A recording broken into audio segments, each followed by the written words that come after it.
that's one of those things I think that comes through in some of the poorer films, is that you can tell that the actors and the script have little familiarity, and the technical crew and the actors have zero familiarity.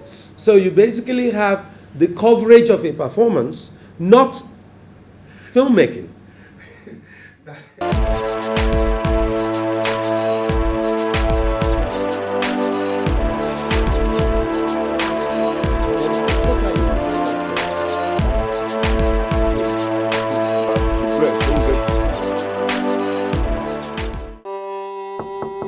For us, a knock on the door will always bring memories.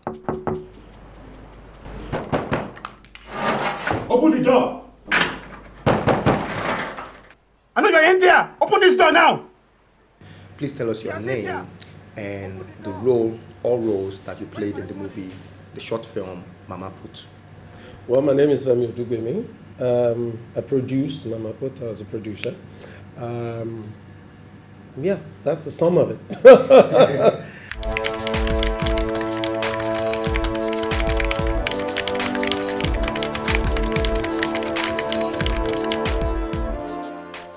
What gave birth to the film Mama Put, first of all?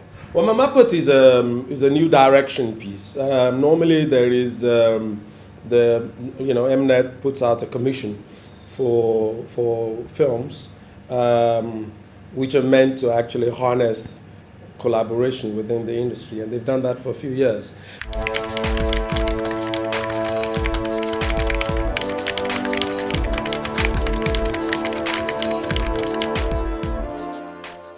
It works because, one, the concept of armed robbery is a shared experience in Nigeria. It's a shared experience because those who have not been robbed have a subconscious fear of it.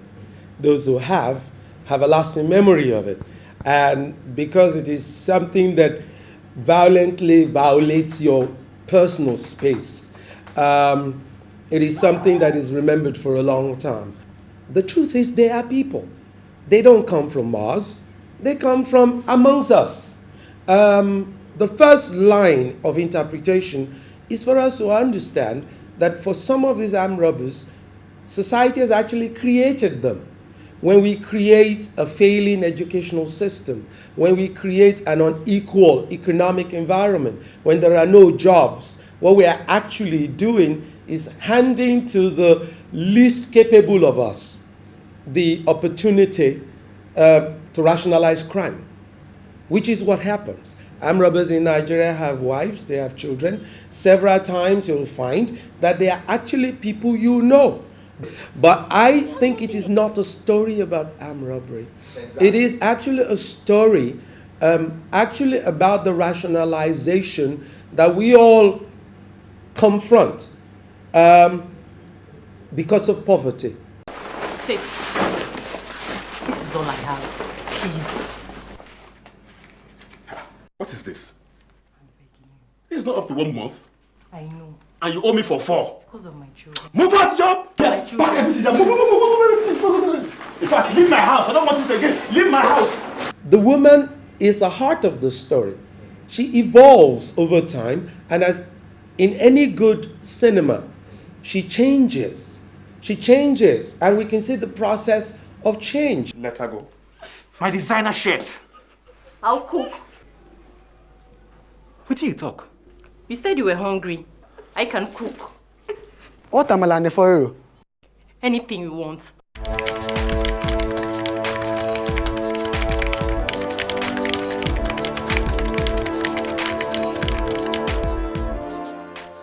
Let somebody shout hallelujah! When she started getting money from the armed robbers, and she even had enough to even donate something more to the church, they started beefing her. The process of change factors in the Nigerian excuse of religion, where you use religion as your crutch, where you can take money from immoral sources and place in a moral context. you pay your tithe over money from an armed robber.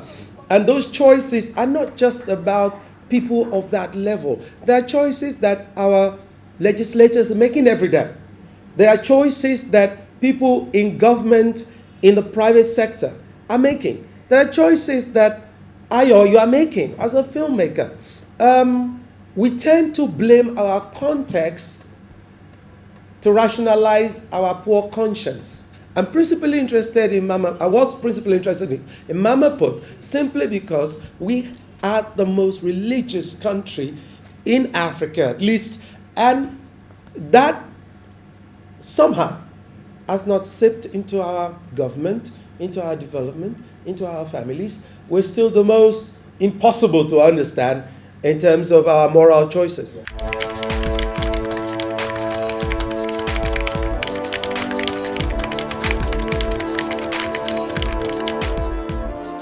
The emotive ability of the characters come from the work of a director who is directly involved not in monitoring dialogue but in evoking a performance.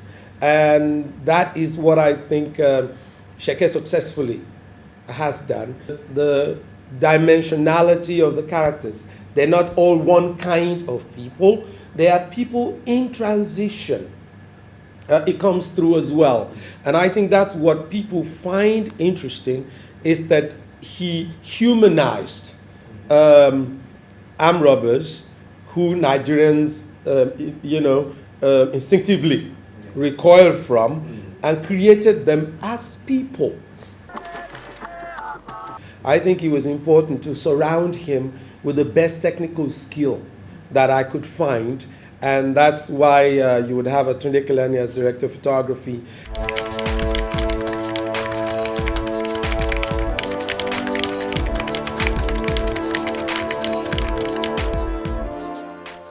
It's a combination of both. Okay. There was a location which we restructured, okay. And then there was a set which we built to accommodate those shots. Exactly. The church was entirely built. The home of the woman wasn't.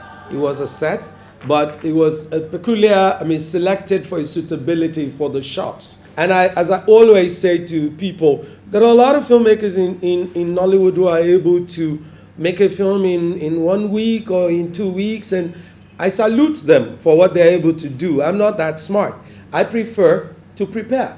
That's one of those things I think that comes through in some of the poorer films, is that you can tell that the actors and the script have little familiarity, and the technical crew and the actors have zero familiarity.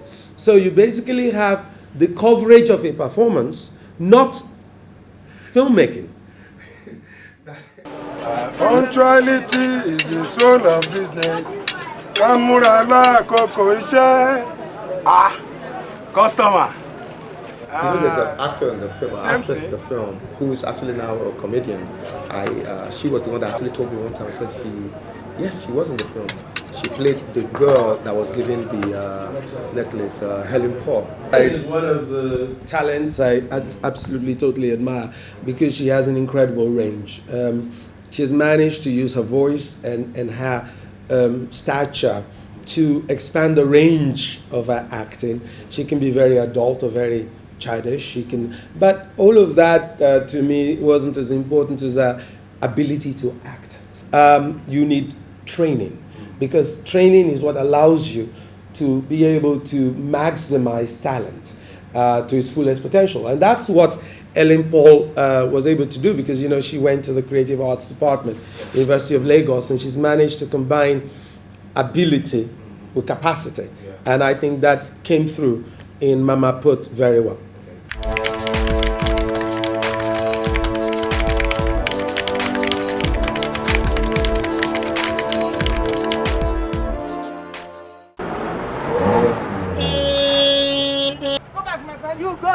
Did you intentionally just create a hold up so that you can have more steady shots, and you didn't want to go through the whole wahala of like rigging the car with all those cameras? The script was written as In Traffic. That's Lagos. In Lagos, unreasonable traffic jams are common.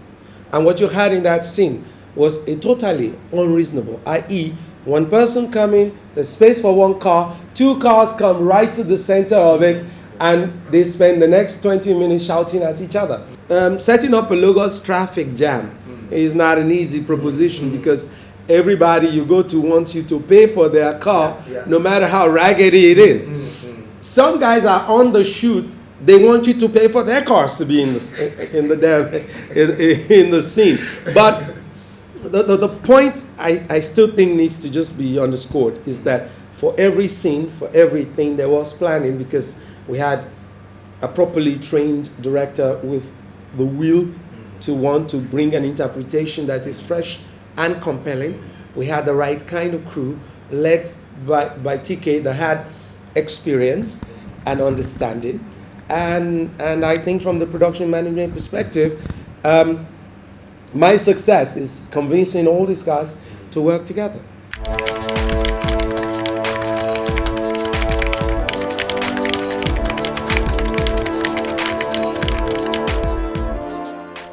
One of the things that's interesting to me is there is virtually any and every equipment you want to have in Nigeria.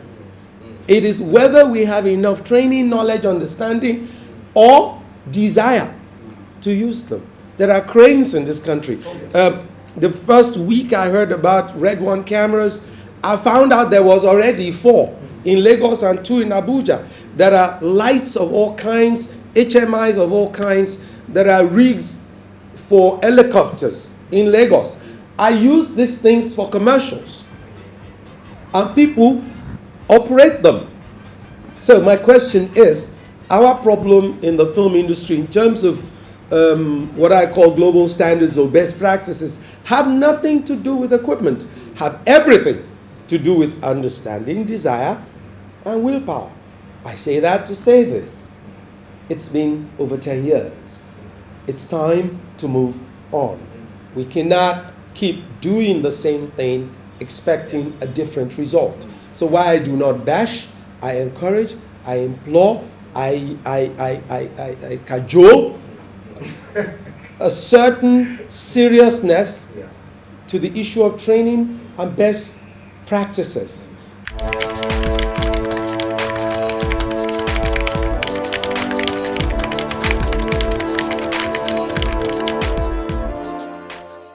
I think it's a mute debate, quite frankly, and when I was president of ITPAN, we had several conferences and workshops on this. I say it's a mute debate because, for me, content is king. I do not care how you capture it. You can, and Hollywood does this very well, you can tell a pretty bad story with excellent technicals. It is still a bad story, and it will not find an audience. And you can tell a great story with very weak technicals, and your audience would take the story away. That has been the saving grace of Nollywood. So for me, film or video, the first bus stop is content is king. What is the story? I have seen a lot of great filmmakers use great capacity and camera work and editing to mask the absence of content. As you understand this, you begin to realize that on one hand, it's important to have great content, compelling content, content that consumers want to consume. But on the other hand, you have a responsibility that in offering that content, the audience has your best effort for them to be entertained, perhaps educated, but the time spent with you is being paid for, either whether they buy the DVD or they go to a theater. You owe them that responsibility to provide that material in the best possible form.